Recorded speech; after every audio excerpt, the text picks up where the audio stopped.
नमस्कार, सुलगता सवाल में आप सभी का स्वागत है। मैं हूं आपके साथ कांची बंसल। आम आदमी पार्टी की दिल्ली में उल्टी गिनती शुरू हो गई है और केजरीवाल का खेल खत्म होने वाला है। सत्येंद्र जैन के बाद अमानतुल्लाह खान भी सलाखों के पीछे जाने वाले हैं, क्योंकि अब वक्फ बोर्ड भर्ती घोटाले में उपराज्यपाल का तगड़ा एक्शन शुरू हो गया है।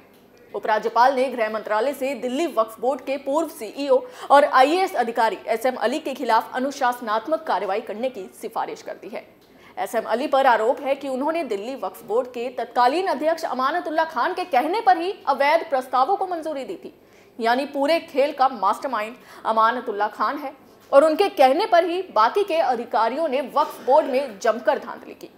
एक रिपोर्ट में कहा गया है कि उपराज्यपाल वीके सक्सेना ने सीसीए रूलिंग 1965 के नियम 16 के अंतर्गत केंद्रीय गृह मंत्रालय से दिल्ली वक्फ बोर्ड के पूर्व सीईओ और आईएएस अधिकारी एसएम अली के खिलाफ कार्रवाई करने की सिफारिश की है। दिल्ली वक्फ बोर्ड में हुई गड़बड़ियों को लेकर कई सवाल सुलग रहे हैं।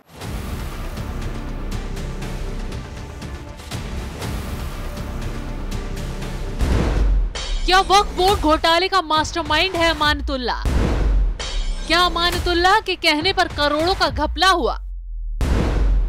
क्या जांच की आंच केजरीवाल तक पहुंचेगी? क्या एलजी के एक्शन से खुलेगा बड़ा राज? इन सवालों ने दिल्ली का सियासी पारा हाई कर दिया है, क्योंकि इस घोटाले में अमानतुल्लाह खान केजरीवाल के लिए बड़ी मुसीबत बन गए हैं और उनके किए की जांच में केजरीवाल भी फंस सकते हैं, क्योंकि अमानतुल्लाह वक्फ बोर्ड में चूना लगा रहे थे और केजरीवाल दनादन वक्फ बोर्ड को फंड जारी कर रहे थे। यानी कि गंदे तरीके से फर्जीवाड़े का खेल चल रहा था। तो वहीं इस गेम में शामिल एसएम अली पर दिल्ली वक्फ बोर्ड के सीईओ रहते हुए नए सीईओ और संविदा कर्मियों की नियुक्ति मामले में अनियमितता बरतने और नियमों का उल्लंघन करने के आरोप लगे हैं। इस मामले में वक्फ के तत्कालीन अध्यक्ष अमानतुल्लाह खान के खिलाफ चल रही सीबीआई जांच रिपोर्ट में सामने आया कि एसएम अली ने वक्फ बोर्ड के सीईओ रहते हुए बिना किसी आपत्ति के अवैध प्रस्तावों को मंजूरी दे दी थी। यही नहीं, उन्होंने दिल्ली वक्फ बोर्ड के सीईओ पद के लिए प्रकाशित विज्ञापन में दिल्ली वक्फ अधिनियम और नियम का उल्लंघन किया था। साथ ही नए सीईओ के रूप में महबूब आलम की नियुक्ति को मंजूरी देते हुए औपचारिक तौर पर अपना पद भी महबूब आलम को सौंप दिया था। इस तरीके से इन लोगों ने वक्फ बोर्ड को तगड़ा चूना लगाया और अपनी जेब को पैसों से गर्म किया। आपको बता दें कि आम आदमी पार्टी विधायक अमानतुल्लाह खान दिल्ली वक्फ बोर्ड में कथित अनियमितताओं से जुड़े मामलों में गंभीर आरोपों का सामना कर रहे हैं। इस मामले में भ्रष्टाचार निरोधी शाखा यानी कि एसीबी ने कहा था कि अमानतुल्लाह खान के खिलाफ बेहद गंभीर आरोप है। इन आरोपों के चलते उन्हें आजीवन कारावास तक की सजा हो सकती है। भ्रष्टाचार के मामले में दर्ज एफआईआर के मुताबिक दिल्ली वक्फ बोर्ड के अध्यक्ष के रूप में अपने कार्यकाल में अमानतुल्लाह खान कथित तौर पर कई अनियमितताओं में शामिल थे। अमानतुल्लाह खान पर दिल्ली वक्फ बोर्ड के अध्यक्ष रहते हुए वित्तीय गड़बड़ी, वक्फ बोर्ड की संपत्तियों में किराएदारी का निर्माण, वाहनों की खरीदारी में भ्रष्टाचार और दिल्ली वक्फ बोर्ड में सेवा नियमों में उल्लंघन करते हुए 33 लोगों की नियुक्ति के आरोप हैं। ये सब अमानतुल्लाह के रिश्तेदारी से जुड़े लोग हैं।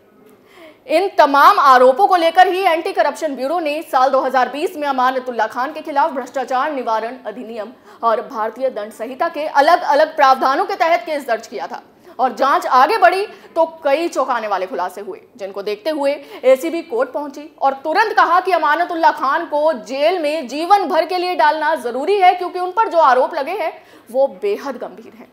वो बाहर रहकर सबूतों के साथ खिलवाड़ कर सकते हैं। ऐसे में दिल्ली हाईकोर्ट में एसीबी ने अमानतुल्लाह खान की जमानत को चुनौती दी। एसीबी ने अमानतुल्लाह खान की जमानत को रद्द करने की मांग की, जिसके बाद हाई कोर्ट सख्त हुआ और तुरंत अमानतुल्लाह खान को नोटिस जारी कर मामले पर जवाब मांगा।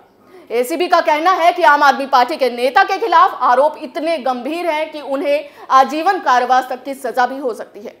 यानी कि अब अमानतुल्लाह खान जिंदगी भर के लिए सलाखों के पीछे सड़ने वाले हैं। घोटाले के एक एक कौड़ी का हिसाब एसीबी उनसे लेने वाली है, क्योंकि एसीबी ने मामले को गंभीर ठहराते हुए साफ शब्दों में कह दिया है कि निचली अदालत ने अमानतुल्लाह खान के आपराधिक इतिहास की अनदेखी की है और दोबारा अमानतुल्लाह खान घोटाला कर सकते हैं, क्योंकि सरकार भी अपनी है और विभाग भी अपने ही पास है।